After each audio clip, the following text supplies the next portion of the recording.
अगर तुम अपने आप को विधवा की पोशाक में नहीं देखना चाहती हो तो उस मजनू की औलाद मुकेश से कहो कि वह मेरी जान मधु के साये से भी दूर रहे।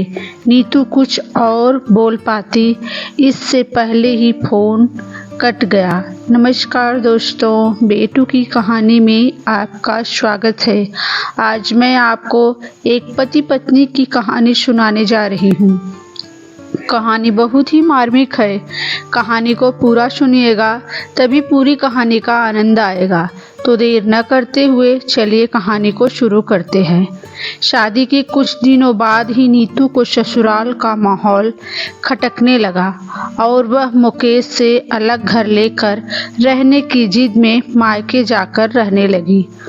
उसकी इसी जिद से परेशान उसके ससुर व पिता ने ऐसी क्या चाल चली कि नीतू के सारे मंसूबे धरे के धरे रह गए।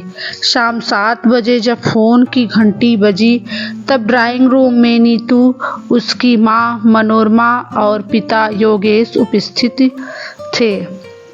फोन पर वार्तालाप नीतू ने किया। नीतू की हेलो के जवाब में दूसरी तरफ से भारी एवं कठोर स्वर में किसी पुरुष ने कहा, मुझे नीतू से बात करनी है। मैं नीतू ही बोल रही हूँ। आप कौन? मैं कौन हूँ इस झंझट में न पड़ कर तुम उसे ध्यान से सुनो जो मैं तुमसे कहना चाहता हूँ। क्या कहना चाहते हैं आप? यही कि अपने पति को तुम फौरन नेक राह पर चलने की सलाह दो, नहीं तो खून कर दूंगा मैं उसका। यह क्या बकवास कर रहे हो? मैं बकवास न करके तुम्हें चेतावनी दे रहा हूँ नीतू मैडम। बोलने वाले की आवाज़ क्रूर हो उठी।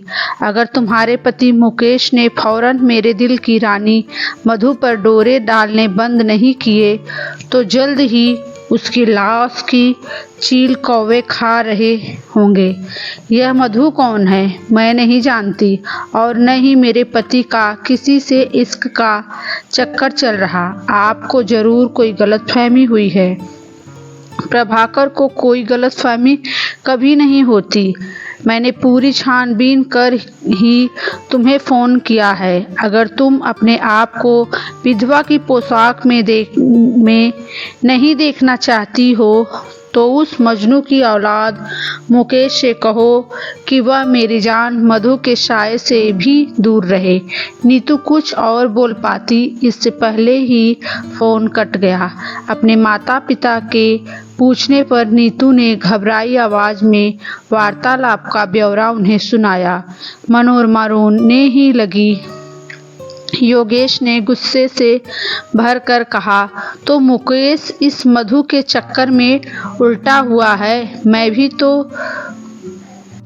कह रहा हूँ कि साल भर अभी शादी को हुआ नहीं और 2 महीने से पत्नी को मायके में छोड़ रखा है। जरूर इसने इस मधु से गलत संबंध बना लिए हैं। उस अकेले को दोष मत दो जी, मनोरमा ने सुबकते हुए कहा। दामाद जी ने तो दसियों बार इस मूर्ख के सामने वापस लौट आने की विनती की होगी, लेकिन इसकी जिद के आगे उनकी एक न चली। नीतू को कसूरवार मत कहो। हमारी बेटी ने मुकेश से प्रेम विवाह किया है। उसे सुखी रखना उसका कर्तव्य है। अगर नीतू अलग घर में जाने की जिद पर अड़ी हुई है तो वह मेरी समझ से कुछ गलत नहीं कर रही। कहकर योगेश नीतू की तरफ देखने लगे। पापा, आप ठीक कह रहे हैं। मैंने नौकरानी बनने के लिए शादी नहीं की थी मुकेश से। नीतू ने अपने मन की बात फिर दोहराई। नीतू, तुम मुकेश को फ़ोन करके इसी वक्त यहाँ आने के लिए कहो। ऐसी डांट पिलाऊंगा मैं उसे कि इश्क का भूत फौरन उसके सिर से उतरकर गायब हो जाएगा।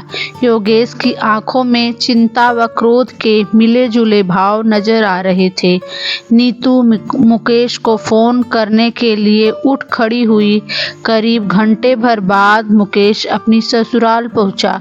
उसके पिता राजदेव और माँ कला, उन तीनों के चेहरे पर चिंता व तनाव के भाव साफ झलक रहे थे। कुछ औपचारिक वार्तालाप के बाद राजदेव ने परेशान लहजे में योगेश से कहा, बहू से फोन पर मेरी भी बात हुई थी।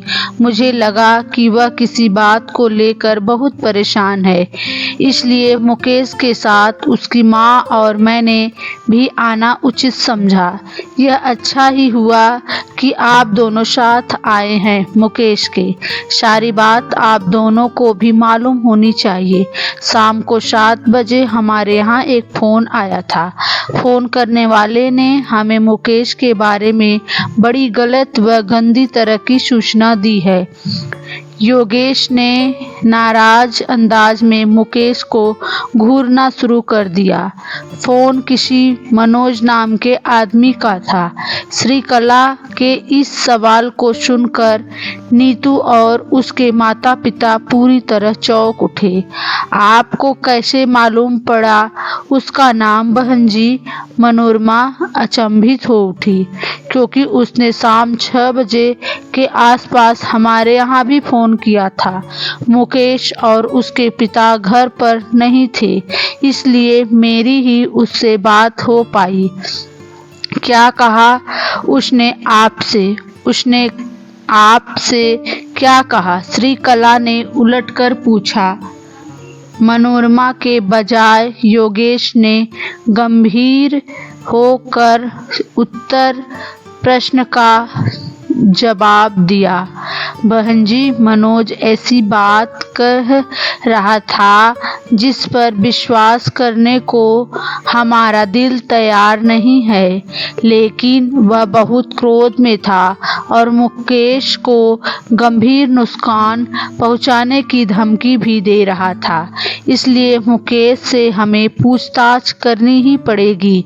क्या वह किसी मधु नाम की लड़की से मेरे अवैध प्रेम संबंध होने की बात आपको बता रहा था? मुकेश गहरी उलझन और परेशानी का शिकार नजर आ रहा था। नीतू ने उसके चेहरे पर पैनी नजरों गड़ा कर कहा, हाँ, मधु की ही बात कर रहा था वह। कौन है यह मधु? मैं तो सिर्फ एक मधु को ही जानता हूँ, जो मेरे विभाग में मेरे साथ काम करती है। तुम्हें याद है, शादी के बाद हम एक रात नैना होटल में डिनर करने गए थे। तब एक लंबी सी लड़की अपने बॉयफ्रेंड के साथ वहाँ आई थी। मैंने तुम्हें उससे मिलवाया था। नीतू ने अपनी सास की तरफ मुड़ कर कहा, मम्मी, मैंने आपसे उस लड़की का जिक्र घर आकर किया था। वह मुकेश से बहुत खुली हुई थी, उसे यार यार कहकर बुला रही थी। वह अपने बॉयफ्रेंड के साथ न होती तो मुकेश से उसके गलत तरह के संबंध होने का शक मुझे उसी रात हो जाता। मेरा दिल कहता है कि मुकेश जरूर उसके रूप जाल में फंस गया है और उसके पुराने प्रेमी मनोज ने क्रोधित होकर उसे जान से मारने की धमकी दी है। बोलते बोलते नीतू की आंखें डबडबा आई, चेहरा लाल हो चला। बेकार की बात मुंह से मत निकालो नीतू। मुकेश को गुस्सा आ गया। घंटे भर से अपने माता पिता को यह बात समझाते हुए मेरा मुंह थक गया है कि मधु से मेरा कोई चक्कर नहीं चल रहा है। अब तुम भी मुझ पर शक कर रही हो? क्या तुम मुझे चरित्रहीन इंसान समझती हो? अगर दाल में कुछ काला नहीं है तो यह मनोज क्यों जान से मार देने की धमकी दे रहा है? नीतू ने चुभते स्वर में पूछा। उसका दिमाग खराब होगा, वह पागल होगा। अब मैं कैसे जानूंगा कि वह क्यों ऐसी गलतफहमी का शिकार हो चला है? मुकेश चिढ़ उठा। अगर वह सही कह रहा हो तो तुम कौन सा अपने व मधु के प्रेम की बात सीधे सीधे आसानी से कबूल कर लोगे? नीतू ने जवाब दिया। तब मेरे पीछे जासूस लगवाकर मेरी इंक्वायरी करा लो मैडम। मुकेश गुस्से से फट पड़ा। मैं दोषी नहीं हूँ, लेकिन मैं एक सवाल तुमसे पूछना चाहता हूँ।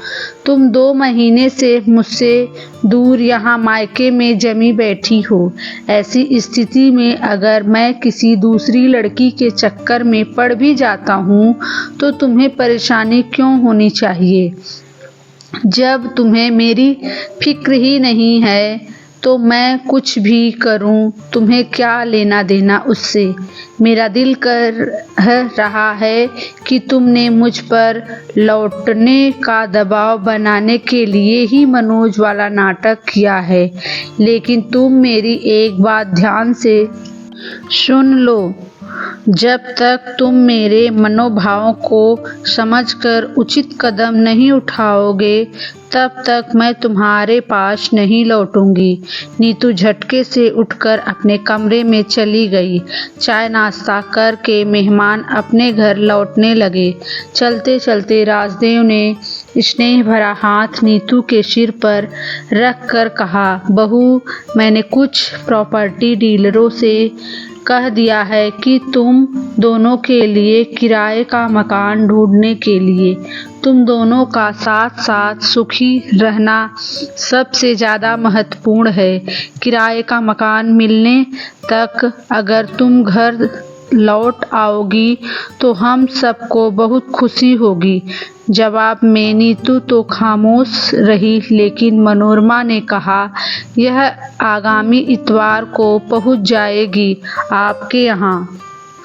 मेहमानों के चले जाने के बाद नीतू ने कहा, माँ, एक तो मुझे इस मधु के चक्कर की तह तक पहुंचना है। दूसरे, अगर मैं मुकेश के साथ रहूंगी तो उस पर मकान जल्दी ढूंढने के लिए दबाव बनाए रख सकूंगी। इन बातों को ध्यान में रखकर ही मैं ससुराल लौट रही हूँ। सोमवार की दोपहर में एक अजीब सा हादसा घटा। नीतू अपने कमरे में आराम कर रही थी कि खिड़की का कांच टूटकर फर्श पर गिर पड़ा। वह भागकर ड्राइंग रूम में पहुंची। तभी उसके पिता ने घबराई हालात में बाहर से बैठक में प्रवेश किया और नीतू को देखकर कांपती आवाज में उससे बोले, मनोज दादा के 2 गुंडों ने पत्थर मारकर शीशा तोड़ा है। पत्थर पर कागज लिपटा है, उससे ढूंढ।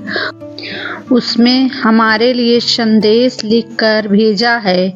मनोज दादा ने पत्थर पर लिपटे कागज में टाइप किए गए अक्षरों में लिखा था, नीतू मैडम, अपने पति मुकेश की करतूतों का फल भुगतने को तैयार हो जाओ। आज शीशा तोड़ा गया है, कल उसका सिर फूटेगा। मधु सिर्फ मेरी है, उस पर गंदी नजर डालने वाले के पूरे खानदान को तबाह कर दूंगा मैं। मनोज दादा। पत्र पढ़ने के बाद मनोरमा, योगेश व नीतू के चेहरे पर हवाइयाँ उड़ने लगी हुई। मुकेश अपने को दोषी नहीं मान रहा था और नीतू का कहना था कि कुछ न कुछ जो मनोज यूं गुस्से से फटा जा रहा है। आखिरकार मुकेश ने नीतू को मना ही लिया। तभी उसने अपने आप को मुकेश की बाहों में घेरे में कैद होने दिया था। पूरा 1 सप्ताह शांति से गुजरा और फिर मनोज दादा की एक और हरकत ने उनकी शांति भंग कर डाली।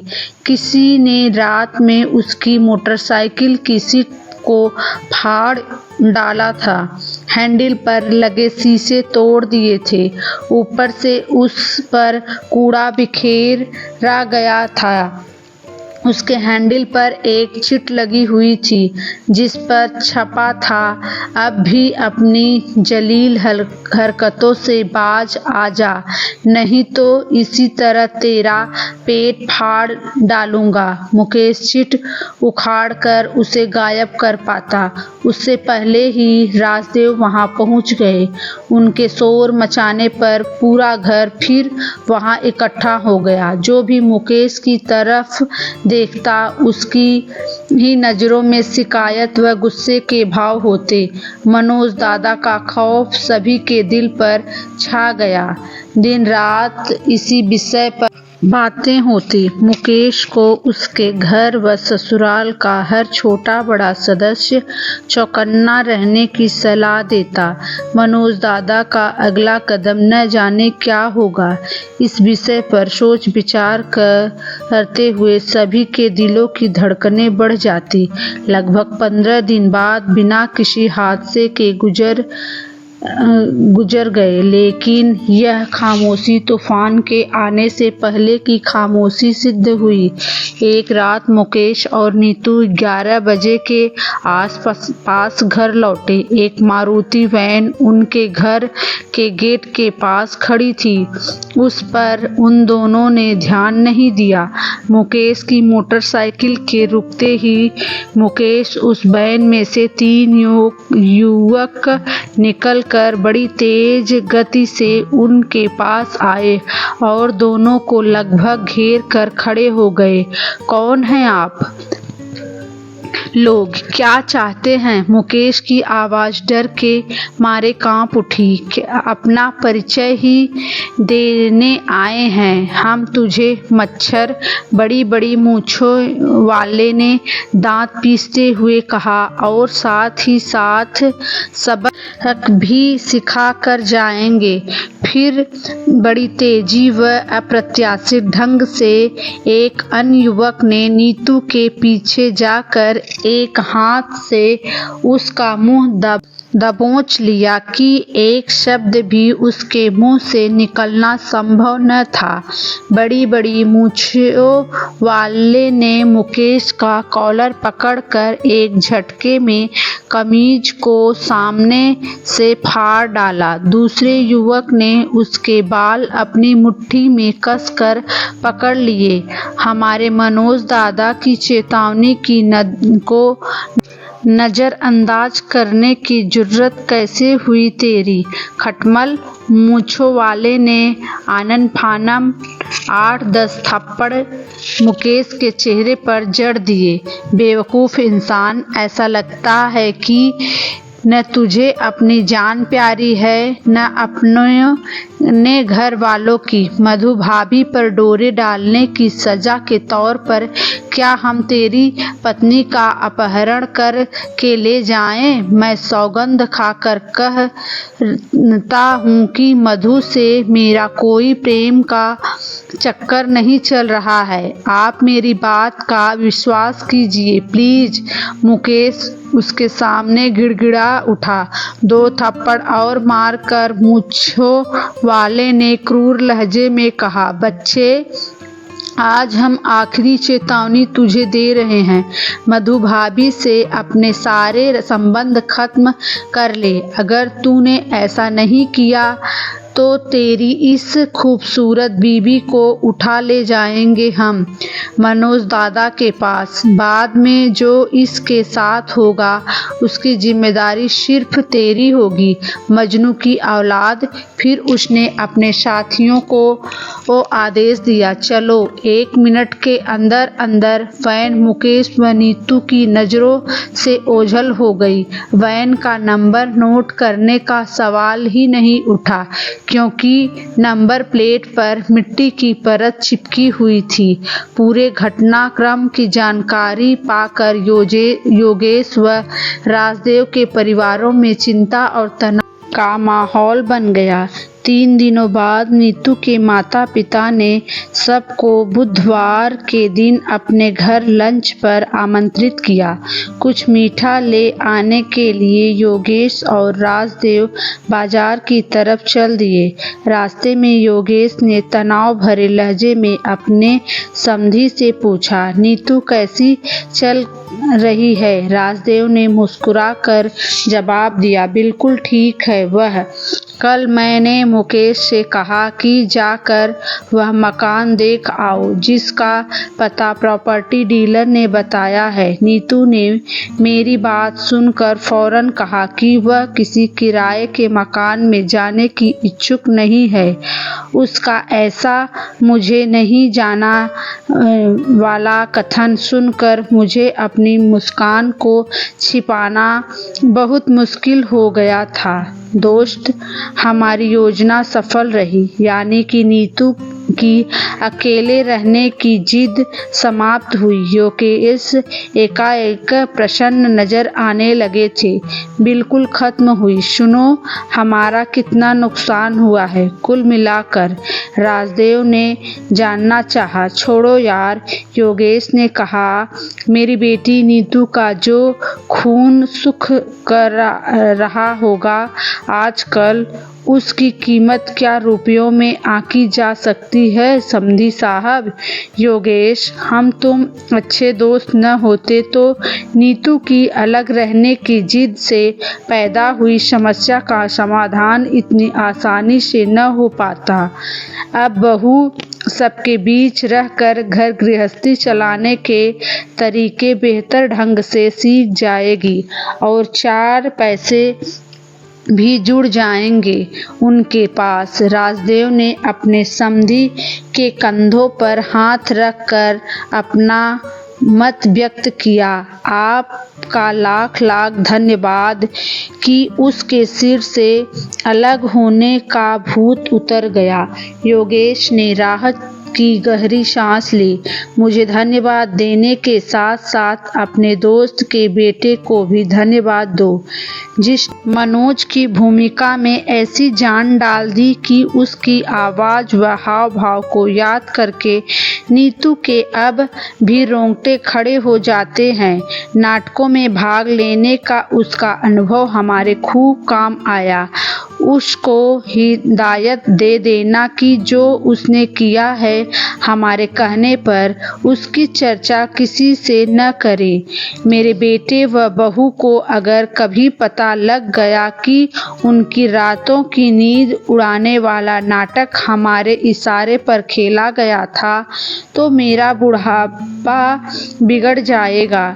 मैं कभी एक शब्द नहीं मुंह से निकालूंगा। राजदेव ने संकल्प किया। हमने जो किया सबके भले को ध्यान में रख कर किया। समधी जी, कांटे से कांटा निकल गया है। अब मनोज दादा गायब हो जाएंगे तो धीरे धीरे मुकेश व नीतू सामान्य होते चले जाएंगे। नतीजा अगर अच्छा निकले तो कुछ गलत कार्यशैली को उचित मानना समझदारी है।